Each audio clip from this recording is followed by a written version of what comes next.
U.S. President Joe Biden has met the Crown Prince of Saudi Arabia, a nation he once pledged to make a pariah over its human rights record. Biden first bumped Mohammed bin Salman as he arrived for talks aimed at repairing the relationship between the two nations.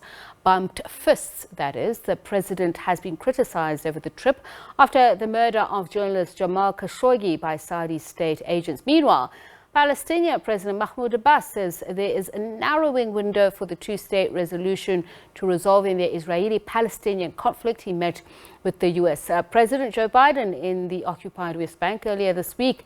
Biden met with Israeli authorities as part of his Middle East tour to promote regional security, deepen Israel's integration in the region and counter Iranian influence. Kylie Kumalo has more on that situation.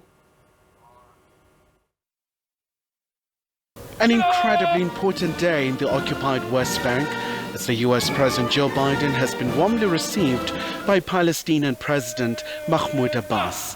Some Palestinian leaders had accused Biden's administration of prioritizing Israel's integration into regional security arrangement with Arab countries above their concerns, including self-determination and continued Israeli settlement building in the occupied West Bank. Biden says he won't give up efforts to end the decades-long Israeli-Palestinian conflict, though he offered no new proposals to restart the stalled political dialogue between the two sides. Now, as President of the United States, my commitment to that goal of a two-state solution has not changed in all these years. Two states along the 1967 lines were mutually agreed to swaps remain the best way to achieve equal measure of security, prosperity, freedom and democracy for the Palestinians as well as Israelis. But the Palestinian President Abbas says prospects for a two-state solution to the conflict, the model favored by the U.S. and world bodies like the United Nations, are receding. We are looking forward to steps from the U.S. administration to strengthen bilateral relations by reopening the U.S. consulate in East Jerusalem, removing the Palestinian organization from the U.S. terrorist list. We are not a terrorist, and reopening its office in Washington, and we are ready to work within the framework of partnership. This is what Biden had to say on the request for the U.S. to assist in ensuring that the prominent journalist Shireen Abu Akleh's killers are brought to book. The United States will continue to insist on a full and transparent accounting of her death, and will continue to stand up for media freedom everywhere in the world. As Biden wrapped up his first leg of the Middle East tour before departing for Saudi Arabia, the U.S. president visited a hospital in East Jerusalem and pledged a multi-year $100 million package of financial and technical help. Biden, who called the Saudi government a pariah for its role in the 2018 murder of a journalist Jamal Khashoggi, will reluctantly meet with the Crown Prince in Jeddah. Kylie Kumalo, SABC News, Johannesburg. Middle East and Islamic politics expert Professor Nader Hashemi is visiting scholar at the University of Cambridge Wolfson College and Centre for Islamic Studies. He joins us now. A very good evening to you, and thank you so much for speaking to us, Professor Hashemi. So it's been dubbed a sensitive visit, one that is meant to recalibrate relations with Saudi Arabia. I know it's early days yet, but do you think this will be achieved? Well, I think it's going to be achieved, but I think for reasons that are different from the official stated reasons that have brought Joe Biden to Saudi Arabia. It's mentioned that, he wants Saudi Arabia to pump more oil. That is certainly a factor. But I think really what's driving the visit is a deep realization in the United States that Saudi Arabia has been a very loyal ally of U.S. interests in the Middle East going back 80 years. And those interests are fundamentally, I think, driven by economic interests. Saudi Arabia sells a lot of oil on the international market, and the United States wants the profits from those oil sales to be reinvested in the United States, largely through arms purchases, but in other ways as well. So I think that's, that's really at the root of, I think, what's going on here. There's also a new factor, and that's the Israel factor.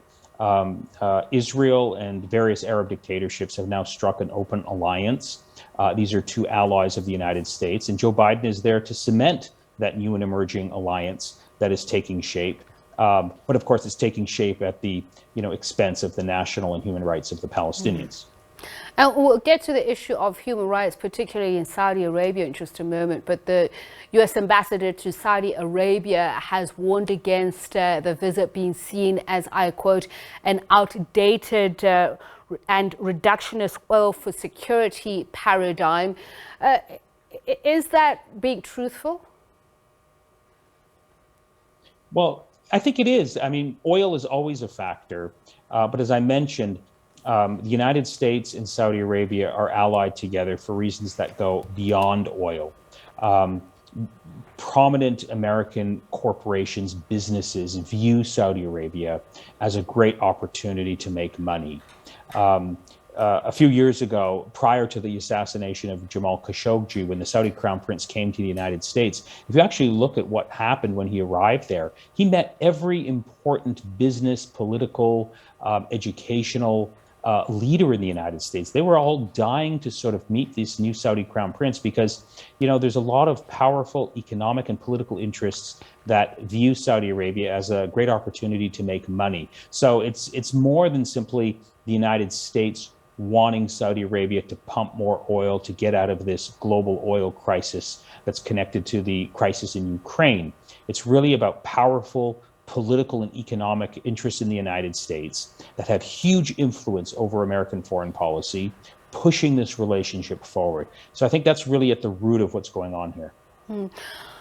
So there's the issue of human rights and the Khashoggi matter, which has been seen as the elephant in the room in terms of improved relations between the two countries. And of course, the Abraham Accords, which has been negotiated by or facilitated by the United States. And some of what is being pushed for in the Middle East, including the US allies like, Israel.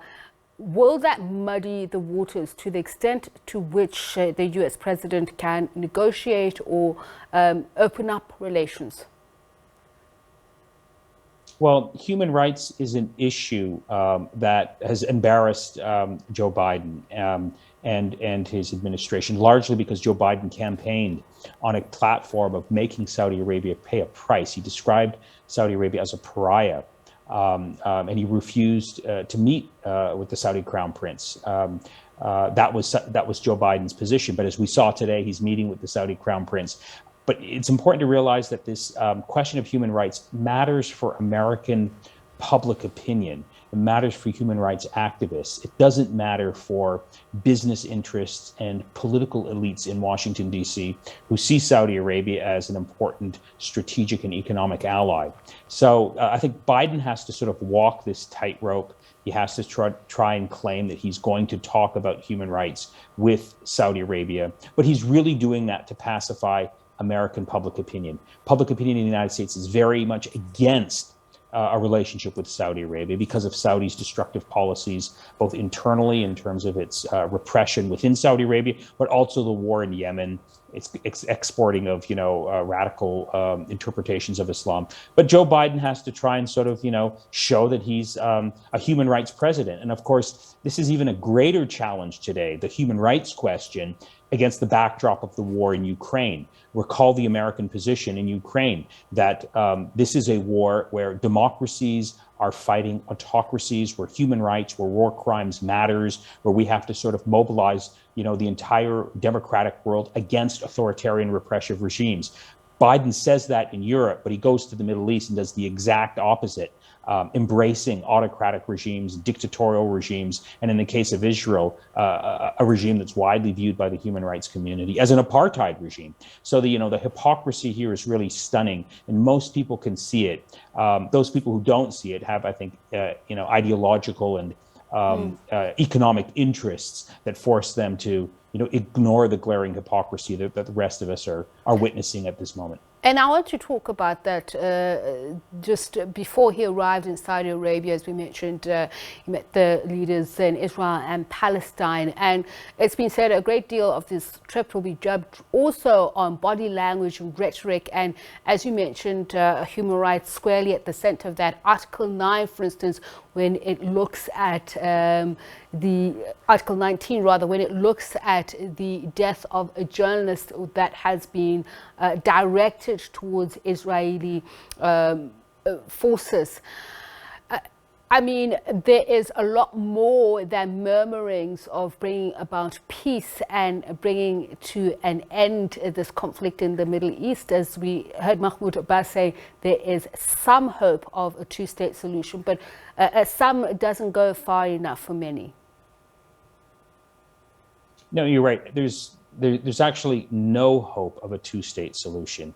And the reason for that is that Israel holds all the cards. Compared to the Palestinians, Israel is 1 million times stronger than the Palestinians. What's changed in recent years is that the Palestinians at least could rhetorically rely on various Arab states to back their position on peace with Israel. And that position was there will be no normalization between the Arab states and Israel until Israel agrees to a two-state settlement, until Israel agrees to respect international law and withdraw from the occupied territories. Now the Arab states have abandoned that position. They're all striking these normalization deals with Israel for their own personal narrow needs to shore up their dictatorships, which are very weak internally because they are dictatorships and they lack internal legitimacy. And the Palestinians are paying the price for this shift in Arab state position with respect to Israel. So, Biden makes these statements about, a two-state settlement, but he's not willing to do anything about it. He's not willing to condition American aid toward Israel in advancing a two-state settlement. That's not an option.